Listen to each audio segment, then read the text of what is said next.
Clap, clap, motherfuckers.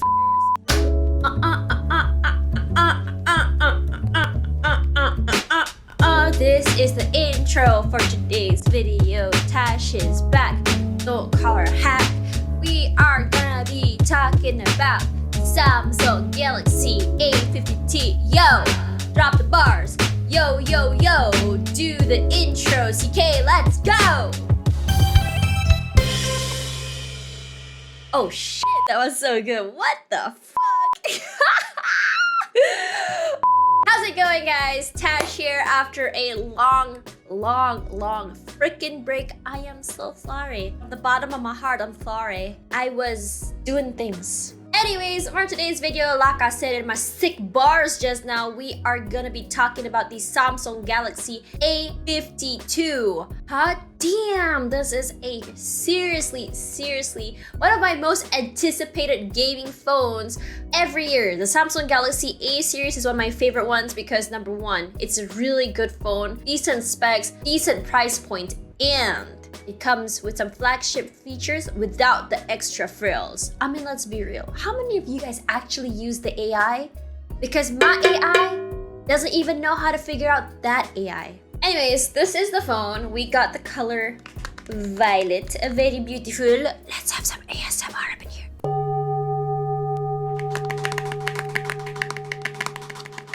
Alright guys, let's talk about these specs first. The specs come with a 6.5-inch display. Hella big. I don't think it's huge. I think it's just a nice size for gaming on it, honestly. Speaking of the screen, comes with 90 Hz display. Yes, you heard that right, 90 Hz display, which means games like PUBG Mobile finally have the screen support that they need. Hey yo.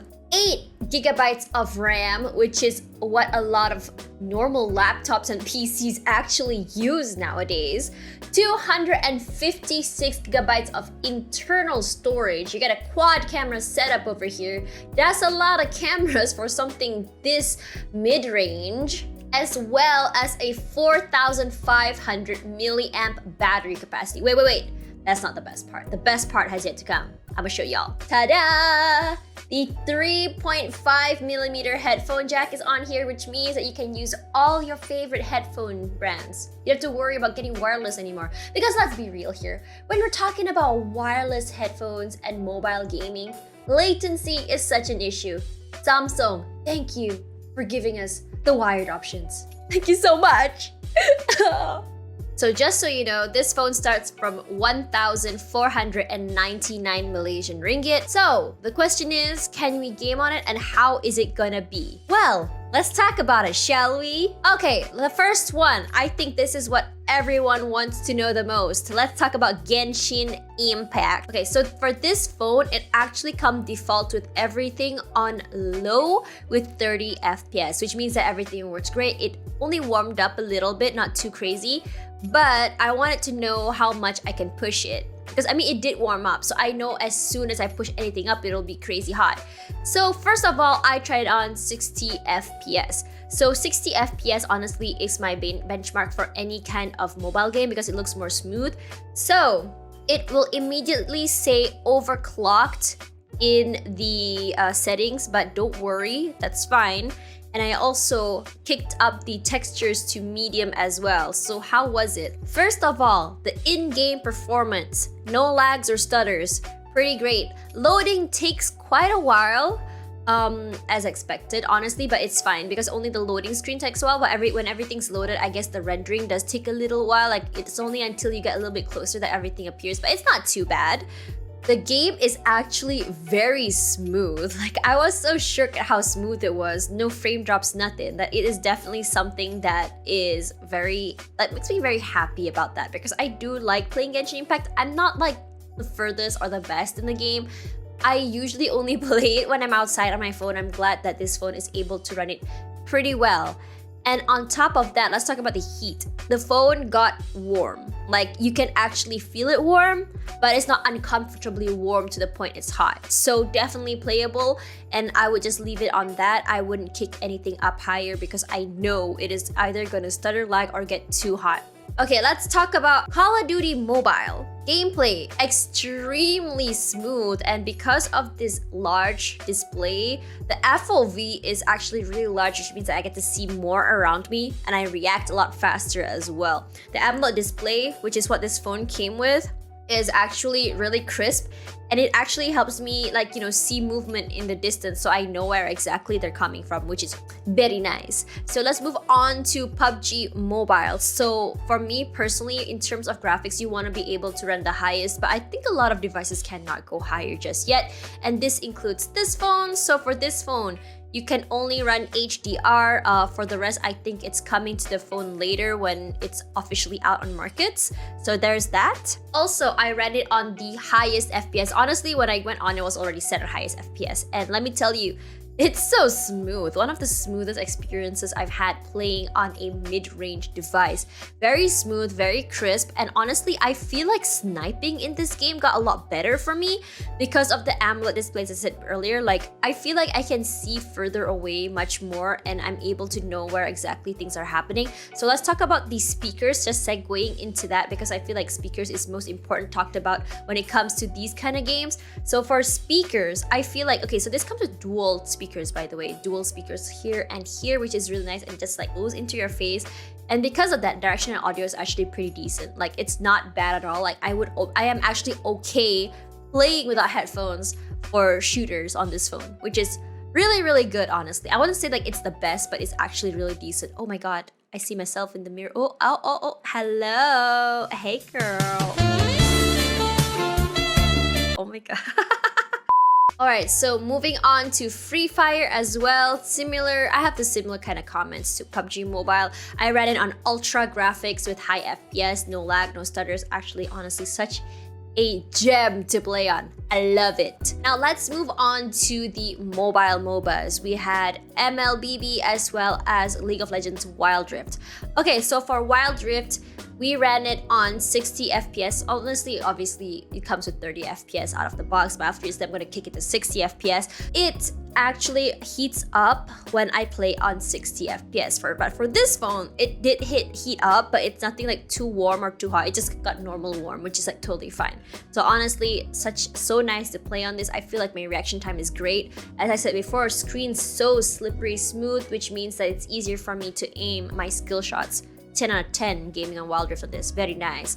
Okay, so Mobile Legends Bang Bang also gave me one of the smoothest gameplays I've ever played on a phone, with the highest graphics and high FPS, by the way, which is honestly really good because I feel like a lot of phones tend to get really hot when they run on those, but this didn't really give that. It just warmed up normally. Buttons were really reactive, which is also really good as well. I didn't mention this for the other games as well, but yeah, the screen has really great input timing for playing those kind of games, which is great. Now let's talk about something a little bit on the higher, heavier side. Injustice 2. So Injustice 2, I noticed the phone did kind of struggle a little bit. So the highest FPS the game can go is 120 FPS. Actually, one of the few games on the market that has 120 FPS for mobile games. So as you know, this is only 90, so it obviously only kicked it up to 90. I felt like the phone kind of struggled a bit with the graphics. It was a little bit on the heavier side.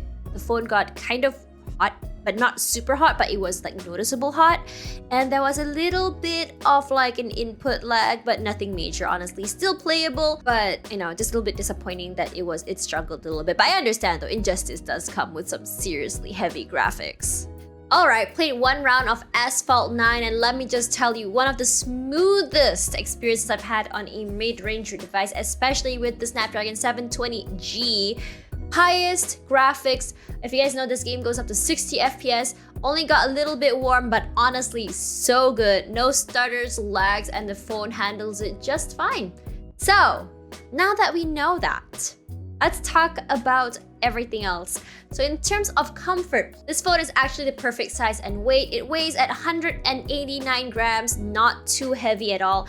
And as usual, Samsung knows best when it comes to their designs. Rounded corners over here, which means very, very comfortable experience. I never liked those rounded edges over here as well, so I like this flat one, so this is actually really good.